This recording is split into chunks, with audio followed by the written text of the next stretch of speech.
I am Aksam Mubin from Zoology Department, University of Chakwal, Pakistan. Today I am here to discuss about the stonefish.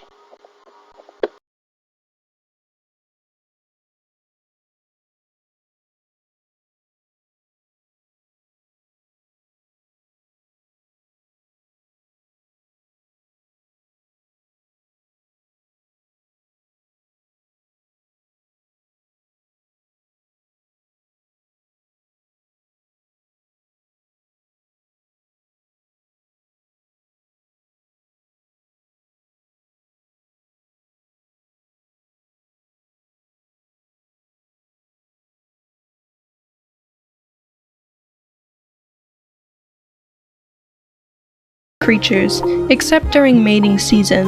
Females will lay a gelatinous egg mass and males will fertilize the eggs. Due to the stonefish's camouflage and tendency to inhabit very shallow waters, a person can easily step on one. When disturbed, a stonefish will erect its So let's dive deeper into the introduction of stonefish. Stonefish को sting fish भी कहा जाता है क्योंकि एक विनोमस sting जो है वो इसकी बैक पे प्रेजेंट होता है। जितनी भी दुनिया में विनोमस फिशेस की स्पीशीज़ हैं उसमें जो सबसे ज़्यादा विनोमस है वो स्टोन फिश है।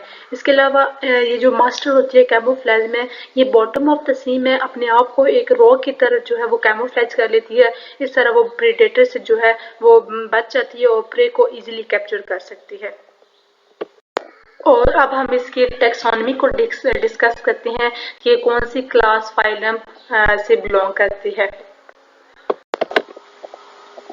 और अगर हम इसकी टेक्सोनॉमी को डिस्कस करें तो ये किंगडम एनिमेलिया से बिलोंग करते हैं और with in the kingdom animalia अगर इसकी क्लासिफिकेशन को देखा जाए तो ये फाइलम कॉर्डेटा में जो है वो शामिल होते हैं।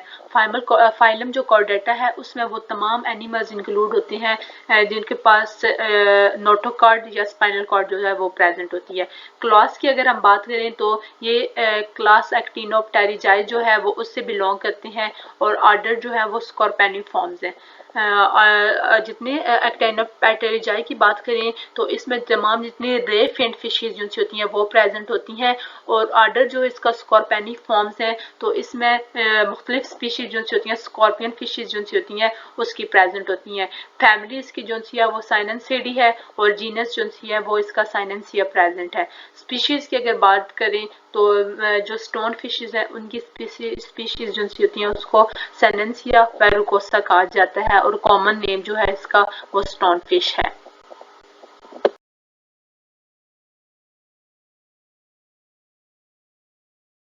अगर हम इनकी डिस्ट्रीब्यूशन को डिस्कस करें तो ये इंडो पैसिफिक रीजन की जो है वो नेटिव है, लेकिन इसके अलावा ये रेड सी जो है वहाँ पे भी एक्सटेंड हुई है। इसके अलावा इंडियन ओशन से साउथ ईस्ट एशिया तक, ऑस्ट्रेलिया और पैसिफिक आइसलैंड में भी इनकी कुछ स्पीशीज जो होती हैं वो प्रेजेंट होती हैं। और ज़्यादातर अगर इनकी अबंडेंस की बात करें तो ये वार्म वाटर वहाँ पे प्रेजेंट होती हैं, शैलो वाटर जो है वहाँ पे ये जो है वो ज़्यादातर प्रेजेंट होती हैं। इस डायग्राम में इनकी जो distribution all over the world जो है वो डिस्क्राइब की गई है। अब हम इसकी मॉर्फोलॉजी को डिस्कस करते हैं।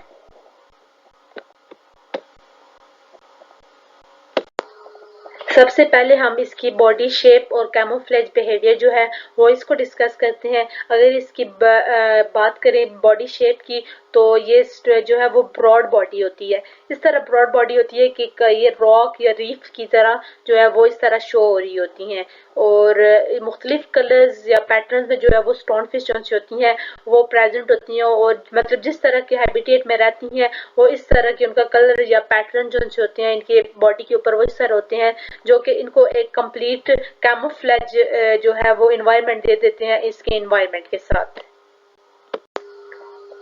अगर हम इनकी मॉर्फोलॉजी को फर्दर डिस्कस करें तो इनका जो सबसे पहले हम इनके माउथ को डिस्कस करते हैं। तो इनका माउथ जो होता है वो लार्ज और वाइड माउथ होता है, जो कि इनको अलाउ करता है कि लार्ज कभी कभार इनके साइज जितना जो प्रे होता है वो इसको कैप्चर और स्वेलो करने में हेल्प करता है। और इनका हेड जो होता है वो लार्ज होता है विद वेरी बिग आईज। हम इनके पेक्टोरल फिन्स की बात करें तो ये अपने पेक्टोरल फिन्स को जो है वो वॉकिंग या मूवमेंट के लिए जो है वो यूज करते हैं। अब ये इनके जो पेक्टोरल फिन्स है, कुछ स्पीशीज जो सी होती हैं स्कॉर्पियन फिशेस की, वो बहुत ज्यादा ब्राइटली कलर्ड होते हैं, जो कि क्या करते हैं वार्न करते हैं उनके प्रीडेटर्स को कि वो कोई बहुत टॉक्सिक जो है वो एनिमल्स है। ठीक है। और इसके अलावा अगर हम इनके स्पाइंस की बात करें तो डोर्सल स्पाइन जो होती हैं वो एक बहुत पेनफुल जो पॉइजन होता है वो उनके अंदर फिल होता है। ये क्या करता है, जब भी कोई प्रीडेटर जो उनको कैप्चर करने की कोशिश करते हैं तो ये अपना डोर्सल स्पाइन जो होता है वो उसके साथ टच करती हैं और एक बहुत विनोमस जो है पॉइजन है जो वो उसके अंदर इंजेक्ट कर देते हैं। इसी वजह से जो इनमें डोर्सल स्पाइन में विनोमस जो पॉइजन प्रेजेंट होता है, इसकी वजह से इनको most venomous fishes in the world जो है वो भी कहा जाता है। अगर हम इनके स्किन और सेंसरी ऑर्गन्स को डिस्कस करें तो स्टोन फिशेस जो सी होती हैं उनकी स्किन जो सी होती है वो रफ स्किन होती है, जो कि कवर हुई होती है एल्जी या जो दूसरी भी बॉटम में जो ग्रोथ होती है उनसे। ये क्या करती है, इनको ये जो रफ स्किन है वो ही इनको कैमोफ्लेज बिहेवियर जो होता है वो उसको और प्रमोट करती हैं। और अगर हम इनके बात करें जैसे कि वैसे कॉमन फिशेस में स्केल्स प्रेजेंट होते हैं, तो इनमें जो है कोई भी स्केल प्रेजेंट नहीं होता, बल्कि क्या होता है एक थिक लेदरी हाइड प्रेजेंट होती है जो कि इनको फर्दर प्रोटेक्शन प्रोवाइड करती है। इसके अलावा सेंसरी ऑर्गन में जो होते हैं इसमें लेटरल लाइन सिस्टम जो होता है वो थ्रू आउट उनकी बॉडी में जो है वो प्रेजेंट होता है, जो कि वाइब्रेशंस को डिटेक्ट करता है, जो किसी भी प्रे को कैप्चर करने या किसी भी प्रेडेटर से बचने के लिए हेल्पफुल होता है। इनकी जो माइग्रेटरी बिहेवियर और पेरेंटल बिहेवियर है उसको फर्दर जो है वो डिस्कस करते हैं। अगर हम बात करें इनके माइग्रेटरी बिहेवियर की तो ट्रेडिशनली क्या समझा जाता था कि ये कोई माइग्रेशन जो है वो शो नहीं करती, बल्कि बॉटम में जो है ये प्रेजेंट होती हैं और वहीं पे रहती हैं। लेकिन अभी जो बहुत ज़्यादा रिसेंट इनके 2023 की रिसेंट रिसर्च है उसमें ये बात सामने आई है कि थोड़ी सी लेकिन माइग्रेशन जो होती हैं वो प्रेजेंट होती हैं, और इसके एविडेंस में जो है मुख्तलिफ जो जेनेटिक वेरिएशन है मुख्तलिफ पॉपुलेशन में, वो ये जो है वो इन रिसेंट रिसर्चेस को सपोर्ट करती हैं कि बहुत थोड़ी लेकिन हाँ ये माइग्रेटरी बिहेवियर जो है वो ज़रूर शो करते हैं। कुछ पॉसिबल रीजंस हो सकते हैं स्टोन फिश की मूवमेंट्स के। इसमें जो है वो न्यू जो फूड रिसोर्सेज हैं उनको फाइंड करने के लिए भी स्टोन फिश मूव कर सकती है, रिप्रोडक्शन के लिए भी स्टोन फिश मूव कर सकती है, और इसके अलावा हैबिटेट की स्टेबिलिटी के लिए भी हो सकता है कि स्टोन फिश जो है वो मूव कर सकती है। स्टोन फिश की अगर पेरेंटल बिहेवियर की बात करें तो बहुत मिनिमम या समझ लें कि बिल्कुल पेरेंटल केयर जो होती हैं वो प्रेजेंट नहीं होती।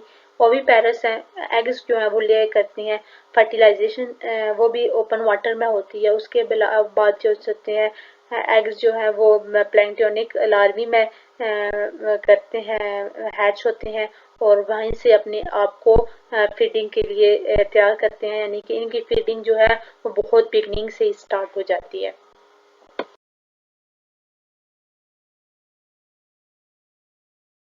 अगर स्टोन फिश की इम्पोर्टेंस की बात की जाए तो ये मैरीन इकोसिस्टम में बहुत ज़्यादा इम्पोर्टेंट रोल प्ले करती हैं।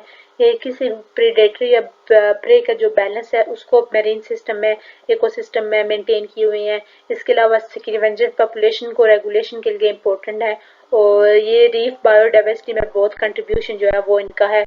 इसके अलावा जो ये वेनोम इंजेक्ट करती हैं उसका बहुत ज़्यादा मेडिकल इम्पोर्टेंस है।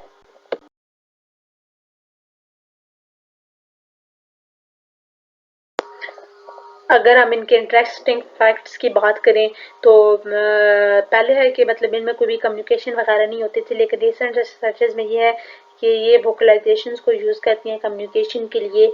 और जो सबसे बड़ी लार्ज स्टोन फिश जो है वो रिकॉर्डेड है, वो 51 सेंटीमीटर जो है वो लॉन्ग थी। इसके अलावा मिलियंस ऑफ एग जो है वो एक स्टोन फिश प्रोड्यूस करती है, और लेकिन इसमें जो है वो मेजोरिटी तक बहुत स्मॉल नंबर जो है वो ही पहुंचता है। इसके अलावा जो है ज़्यादातर जो स्टोन फिश हैं वो शार्क्स या टाइगर या ग्रेट वाइट्स जो होती हैं उनकी गट में प्रेजेंट होती हैं, यानी कि बहुत ज़्यादा जो इनका प्रीडेटर है ये शार्क्स वगैरह जो हैं वो सबसे ज़्यादा इनके प्रीडेटर्स हैं। ये ग्रुप्स में या कभी कभी सिंगल फॉर्म में जो है वो प्रेजेंट होती हैं रॉक्स या रबल्स के साथ। और ये अपने आप को स्पाइंस और फिन्स के इस तरह ब्यूरी करती हैं कि जस्ट के स्पाइंस और फिन्स जो होते हैं वो विजिबल होते हैं। और ये जो है वो 24 आवर्स जो होते हैं बगैर किसी वाटर के भी रह सकती हैं। और सबसे जो ज़्यादा एक अनयूजुअल बिहेवियर है कि ये वाटर को जो है स्पिट कर सकती हैं।